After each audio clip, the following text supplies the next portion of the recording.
In Module 5, we talked about learning as a change in behavior that is the result of experience. My guess is that this is probably a little different than how you typically use the term learning in your everyday language. In this module, we'll talk more about the side of learning that we typically mean when we use the term in everyday life. That is, how do we learn and remember facts, information, and experiences? Memory is extraordinarily complex, so we'll need 2 videos to cover this topic. In this video, I'll start with different types of memory. In the next video, we'll cover the process of how our memory actually works and how it can also sometimes go wrong. First, psychologists distinguish between types of memory for different things. Memory for factual information is called semantic memory. For example, your knowledge of state capitals, the information you learn in your classes, or your favorite fun trivia fact would all be part of your semantic memory. Memory for personal experiences is called episodic memory. Your memory of a childhood birthday party, your first day of college, or a past family trip would all be part of your episodic memory. Finally, our procedural memory is our stored knowledge of how to do things, like how to tie our shoes, ride a bike, or drive a car. As an example of all 3 types of memory at work, let's imagine playing a musical instrument like the piano. I started learning to play the piano when I was around 9. And although I no longer take regular piano lessons, I still have opportunities to play sometimes, which I really enjoy. When I was first learning to play the piano, all of my knowledge was semantic. I had to memorize which notes on the musical staff corresponded to which keys on the piano, and this was an effortful, conscious process. However, over time, and with a lot of practice, gradually this process became more and more automatic. Now when I see a chord, I don't really have to think much about what to do. My fingers naturally know where they need to go on the keyboard. And after playing a particular song many times over, my muscle memory can sort of take over, and it's no longer a process I really have to think consciously about. And this is now part of my procedural memory. Lastly, my memory for playing at a specific point in time, like playing at a concert when I was younger, would be part of my episodic memory. In addition to being either semantic, episodic, or procedural, our memories can also be either explicit or implicit. Explicit memory is the memory we are consciously aware of having and can declare to others. Both semantic and episodic memories are explicit memories because we are consciously aware of this information and can explain or describe it to others. We also have implicit memories, which is information that we do not store purposefully and is unintentionally memorized. Procedural memory is one form of implicit memory. For example, if you know how to ride a bike, although it might have taken effort to learn it first, you can now do this skill so effortlessly that it would probably be difficult to explain or describe in words to another person.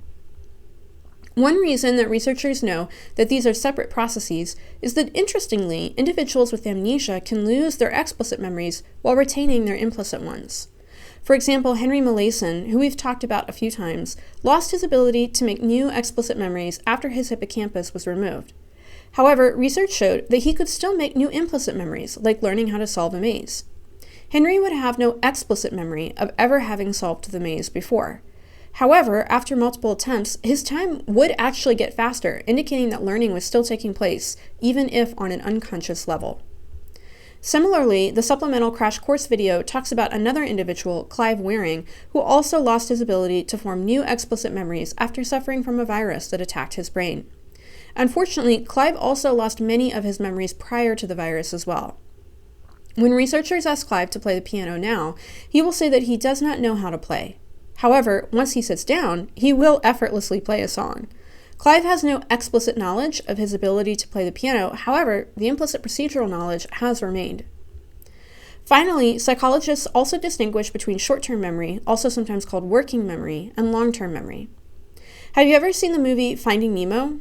In it, one of the characters, Dory, complains of having short-term memory loss. She's able to remember information for a few minutes, only to then quickly forget what she was doing or saying.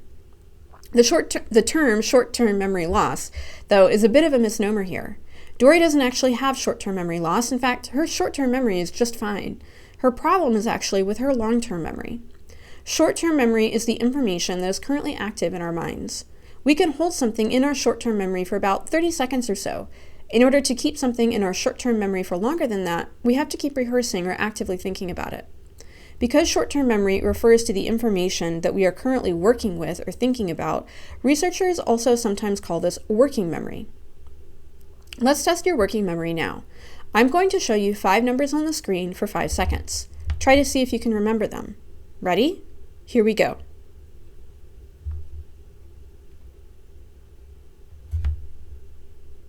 Okay, without referencing the PowerPoint slides, can you remember all the numbers? If so, how? My guess is that you probably used a memory strategy called rehearsal, where you kept the information in your working memory by continuously thinking about or rehearsing it in your mind over and over. This is similar to the strategy that we might use, for example, when meeting someone new for the first time and trying to remember his or her name. You might have mentally repeated or rehearsed the person's name in your head several times in an attempt to remember it. In order to remember something for days, months, or even years, though, we need to take information from our short-term memory and consolidate it into our long-term memory storage, and we'll talk more about how this works in the next video. We can also pull information that is already stored in our long-term memory and temporarily transfer it into our working memory.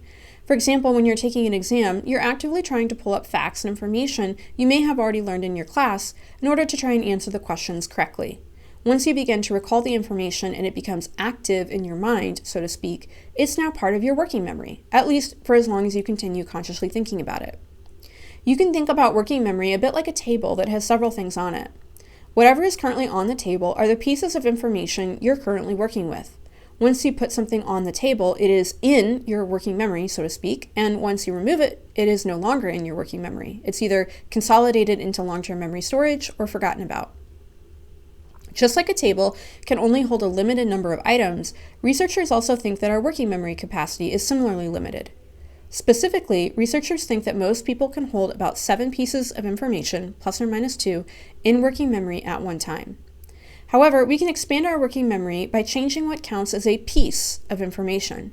In a process called chunking, separate pieces of information are grouped or chunked together, thus reducing the overall information load. For example, here are the digits 1776. As single digits, these count as 4 separate pieces of information.